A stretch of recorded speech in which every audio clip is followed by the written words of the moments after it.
Welcome Aquarius, Merry Christmas. It's December 2021, the final month of the year, and a pretty interesting one for you because on the 4th of December, we jump straight into the chart. You can see the animation here. We see this 11th house of your horoscope triggered with the Sun-Mercury combination and your South Node.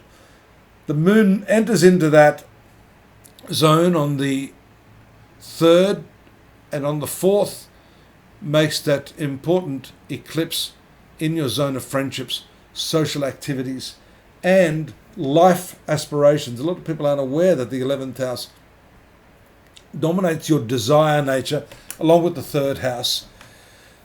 8th house and 12th house also have to do with sexual desire, but this is more to do with your aspirations in life. And so when the eclipse takes place, especially because you've got this powerful karmic influence on there, and that's been going on for some time now, throughout the last 18 months, that activates your desires and makes you very focused on what it is you want to fulfill yourself in life. Now, the eclipse blocks out the light of the sun, and the sun for you rules your 7th house of primary relationships. It's important to note that to keep the relationship alive, you need friendship. With the light of the sun being blocked out there in that friendship zone, there could be an element of your relationships that lost that spark of friendship, that camaraderie that's important, that spark of communication that's important too, because we see that Mercury is also connected to the sun at that time. Mercury is the sexual planet ruling your 8th house. It is also connected to the 5th house of love affairs. It's an important planet for you.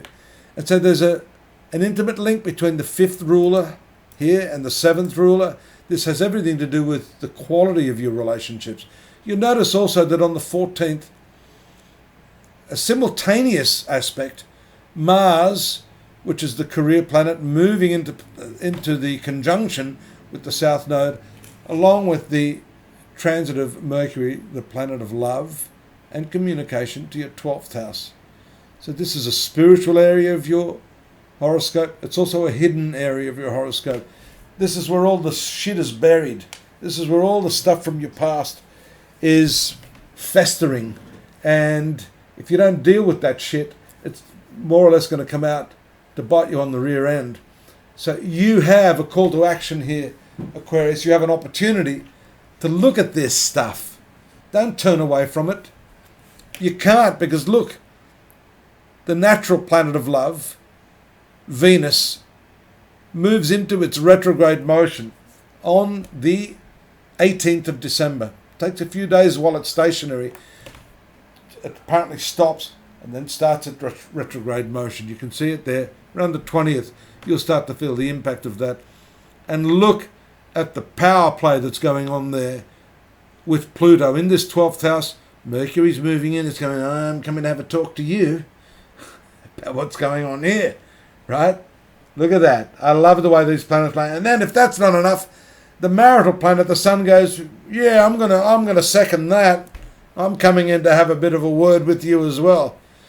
Now, intimacy is an important part of how you're going to resolve this issue, Aquarius, because this 12th house we call in Vedic astrology Sukhasthana. Sukhasthana means the place of bed pleasures.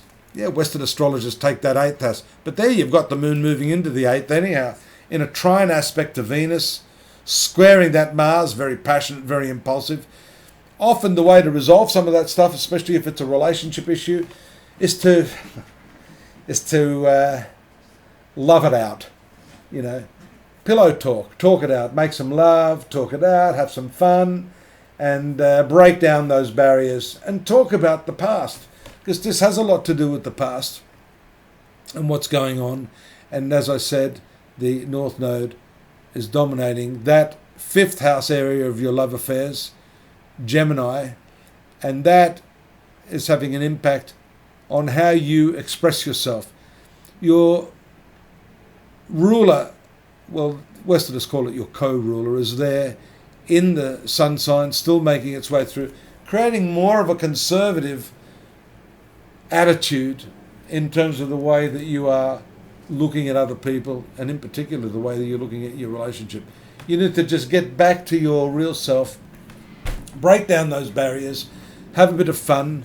And here we see that because this 12th house is so activated at what would be the busiest time of the year, Christmas, for you it may not be so. You may actually want a quiet Christmas this year and not have too many people involved. I'm trying to get up the 12 yearly signs right now in the forecast for the 12 signs. I'm crossing my fingers I can get them out by the middle of the month. Do pop in over there at my site, astrology.com.au, to see what's in store for you in 2022. I'm going to be touching on that anyhow in a big way in January when I come back to greet you with a New Year's wish. For now, it's a Christmas wish. I do hope you'll have a happy and safe Christmas. I hope you'll avail yourself of the opportunity to maybe drop me a note if you're looking to find out more about yourself and what's going to happen in the coming 12 months. Personal reading is the best way to do that. And don't forget to subscribe. Take care and I'll see you soon. Bye-bye.